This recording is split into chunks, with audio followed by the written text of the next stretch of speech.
Olá, meus amigos, sejam bem-vindos a este canal. Meu nome é Carlos Zanino e o tema que eu tenho para vocês hoje, meus amados, é a continuidade do que eu já tenho falado neste canal.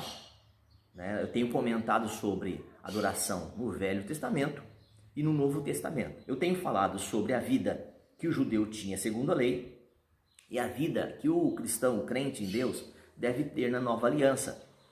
E hoje eu quero deixar para vocês aqui algumas passagens e fazendo uma reflexão de como é e como deve ser o nosso culto e a nossa adoração a Deus. Antes que eu comece a falar desse assunto, se você não conhece o canal, se você não é inscrito, eu convido você a inscrever-se, a entrar, toca no sininho de notificações para que o YouTube esteja lembrando você, tá? Like ou dislike, que é a sua crítica embaixo no rodapé, o que você está achando disso, o que você acha sobre o assunto e até mesmo uma sugestão. Bora lá então? Eu tenho aqui um encarte e esse encarte vai servir para o que eu vou trazer para vocês de reflexão. Dizer que Deus não habita em templos feitos por mãos de homens significa que a presença de Deus não está confinada a um lugar. Deus é onipotente, ou seja, Ele está presente em toda parte e jamais estará preso a um lugar específico. Então, eu quero deixar bem claro aqui aos irmãos, aos pastores, aos líderes, que ninguém está proibindo ninguém de ir a lugar nenhum. O problema não é ir a um lugar, o problema é o que se faz deste lugar e nesse lugar. Você pode ir onde quiser, adorar a Deus. Nós adoramos e louvamos com os nossos atos de justiça, com a nossa própria vida. A partir do momento que Deus nos tocou, que Deus nos salvou, então nós adoramos a Deus com a nossa própria vida, 24 horas por dia.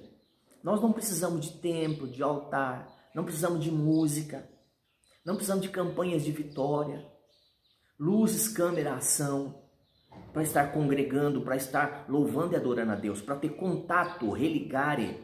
Porque na verdade, ao bem da verdade, teologicamente falando, religare, quer dizer, a religião significa no grego religar, religar o homem a Deus. E aí as pessoas confundem, acham que a religião é que liga ou que se religa a Deus. Não, Jesus é a nossa religião, Jesus é o nosso religare entre Deus e os homens. Não é assim que nós aprendemos? É assim que deve ser, em qualquer lugar onde tiverem dois ou mais. Pode ser em casa, pode ser na rua, na praça, na fazenda, numa casinha de sapé, no meu trabalho, aonde quer que esteja, na faculdade, onde houver pessoas. Você está entendendo?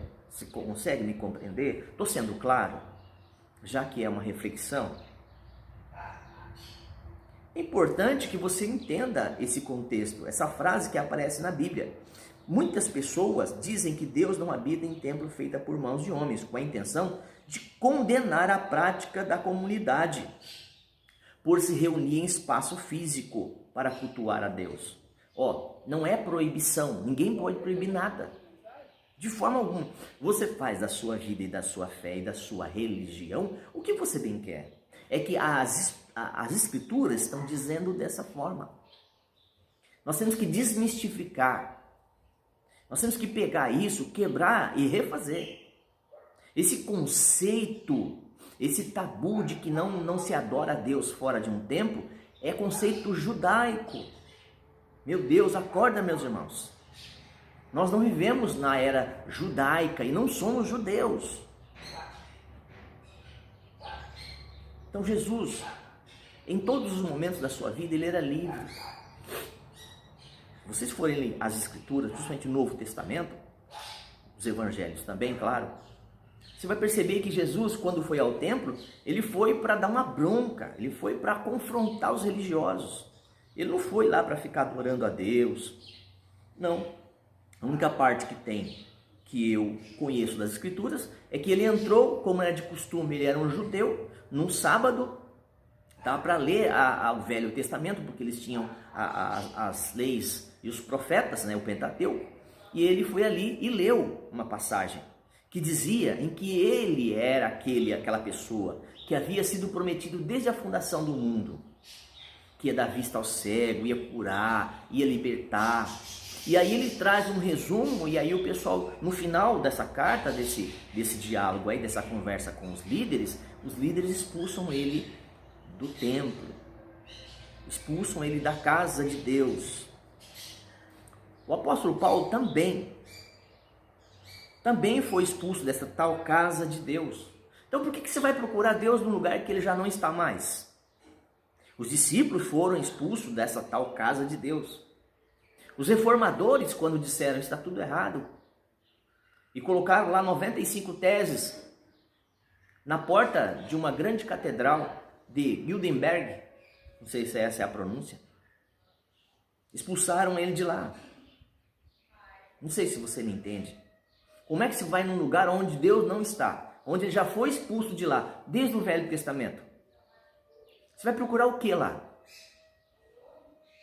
Qual a motivação de você estar indo numa denominação, numa instituição? Uma casa feita de tijolos, alvenaria.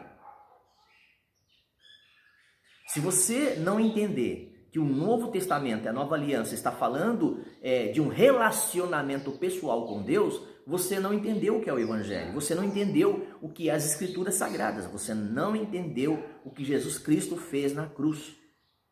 Você não entendeu que o véu foi rasgado de cima a baixo.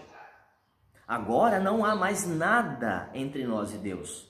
Só Jesus é o nosso intermediário. Só Ele que é a nossa intermediação. Ele é nosso advogado. É aquele que leva a Deus nesse bom sentido, no sentido que você possa entender.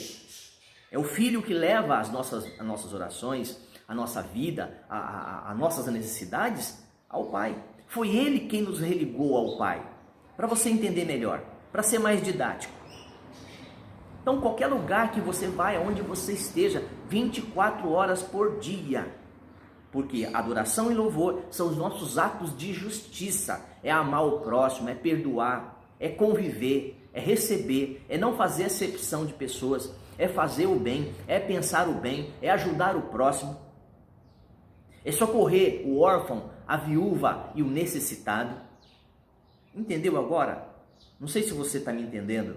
Eu sei que talvez para alguns é difícil entender, porque essa linguagem é uma linguagem do Novo Testamento, é uma linguagem de Jesus, é uma linguagem dos apóstolos, dos discípulos, dos pais da fé, dos reformadores.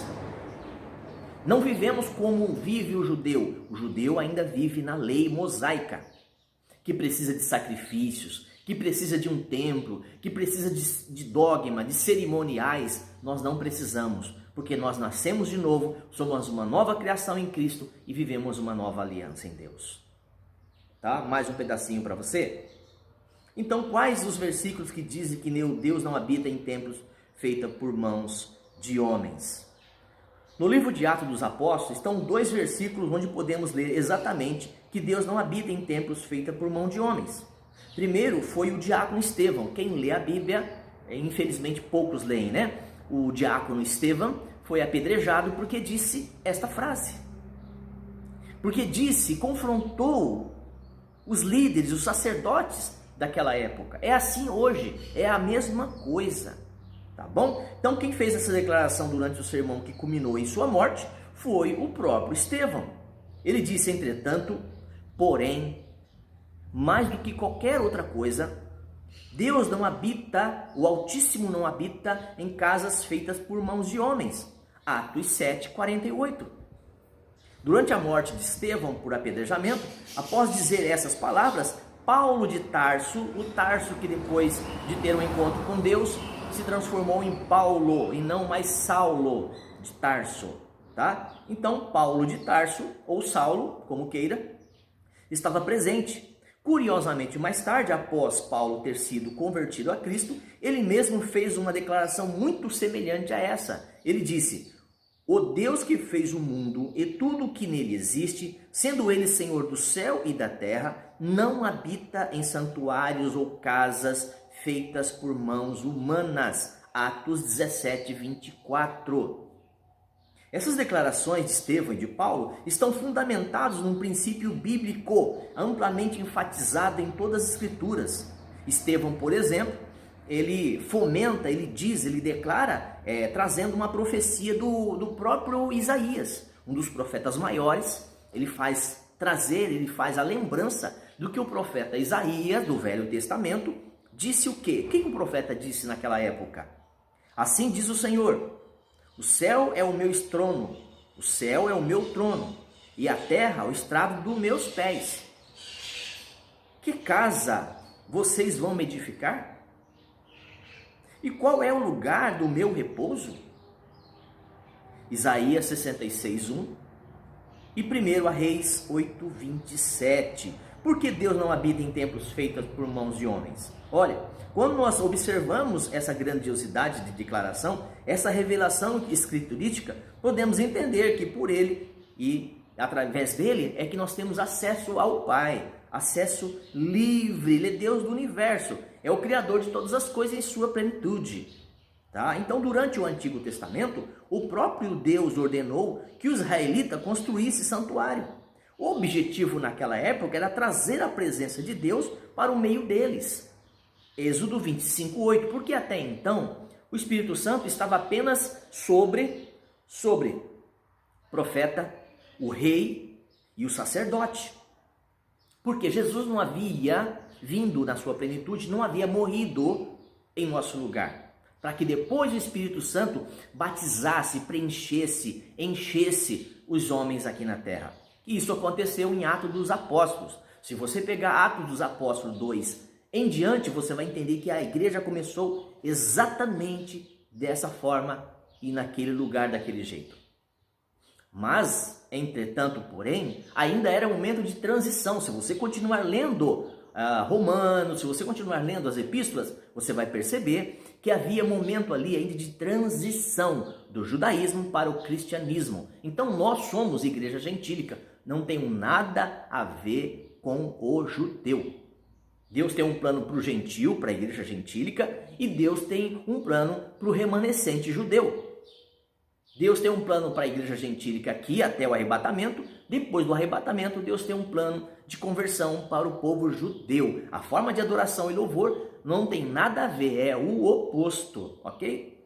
Tranquilo? Até aqui? Então havia aí um tabernáculo, Santo dos Santos, Arca da Aliança, tá certo? São coisas que eu já tenho no canal e depois você dá uma olhadinha. Então isso mais tarde foi substituído. Todos iam para Jerusalém, né, para a construção do rei Salomão. Eu quero deixar bem claro que a última construção foi derrubada 70 depois de Cristo, como ele havia mesmo profetizado. Depois então não haveria mais templo, porque não havia mais necessidade de procurar Deus num lugar onde Deus já não estava, onde a presença dele já não havia. Porque antes disso tudo havia a chamada teofania, que era a presença de Deus. Hoje não, hoje é Deus em pessoa, habitando na vida do salvo.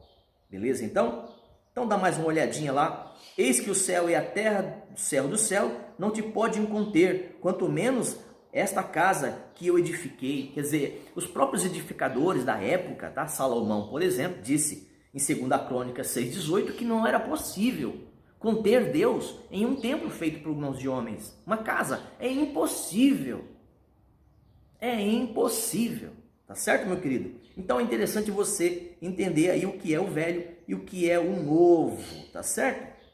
Deu para entender? Você está conseguindo me compreender? Tem um efeito compreender? Isso é muito importante, tá bom? Vou continuar fazendo outros vídeos acerca desse assunto, mas eu já tenho no canal também. Deus abençoe a sua casa, a sua vida e tudo aquilo que você estiver fazendo. Shalom, shalom Adonai, a paz de Cristo seja com todos vocês. E até o próximo.